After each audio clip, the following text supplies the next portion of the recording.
Islam has surpassed Roman Catholicism as the world's largest religion, the Vatican newspaper said Sunday.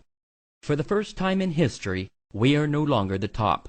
Muslims have overtaken us, Monsignor Formenti said in an interview with the Vatican newspaper. He said that Catholics accounted for 17.4% of the world's population, a stable percentage, while Muslims were at 19.2%.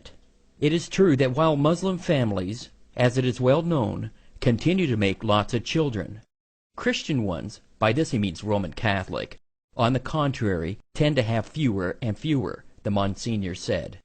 According to a report by Faith Matters, the UK is seeing a surge in Brits converting to Islam. In the last year, around 5,200 people in Britain converted to Islam. As many as 100,000 have converted in the last decade. Now, while that's not a huge number if you consider the UK's total population, which is around 61 million, it's definitely notable. Of those converting, about 62% were women, and the average age is over 27 years old. And the vast majority of women who converted also changed their appearance, with a significant majority adopting the hijab, or a headscarf. Now, we've done stories here on the show how some European countries have voted to ban the hijab in public, to ban minarets. But that's not the case in the UK. Now, the obvious question really is, what is behind this high rate of conversion? Some followers told Britain's The Telegraph that they felt lost in their own lives, that they were lacking in purpose before conversion. And most Brits have reported that since their conversion, they've been living with ease in the UK, that they've only faced minimal problems from their families about their new choice of religion. So what's going on? What is compelling so many young white women to convert to Islam in droves? We're going to delve further into this topic on another program. Michael Hart, the American author of the wide-selling book, The 100, a ranking of the most influential persons in history, chose Prophet Muhammad to be at the top of the list. He said, "My choice of Muhammad to lead the list of the world's most influential persons may surprise some readers and may be questioned by others. But he was the only man in history who was supremely successful on both the religious and secular levels. It is this unparalleled combination of secular and religious influence which I feel entitles Muhammad to be considered the most influential single figure in human history."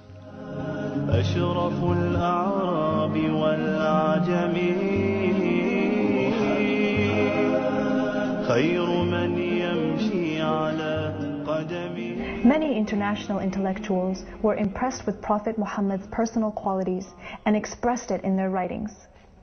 Lamartine, the famous French historian, in his book The History of the Turks, said about Prophet Muhammad, "If greatness of purpose, smallness of means, and outstanding results are the three criteria of human genius, who could dare to compare any great man in modern history with Muhammad?"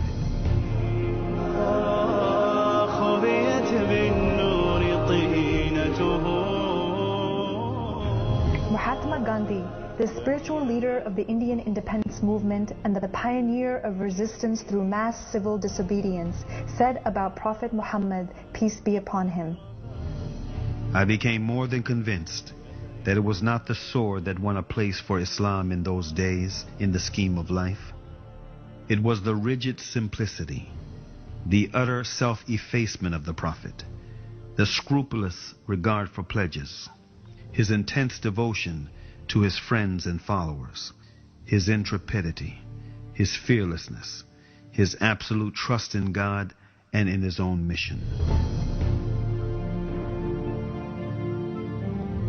Wolfgang Goethe, one of the key figures of German literature and one of the most famous European poets, who was also a painter, humanist, scientist, and philosopher, said about Prophet Muhammad, "He is a prophet and not a poet, and therefore his Quran is to be seen as a divine law and not as a book of a human being, made for education or entertainment."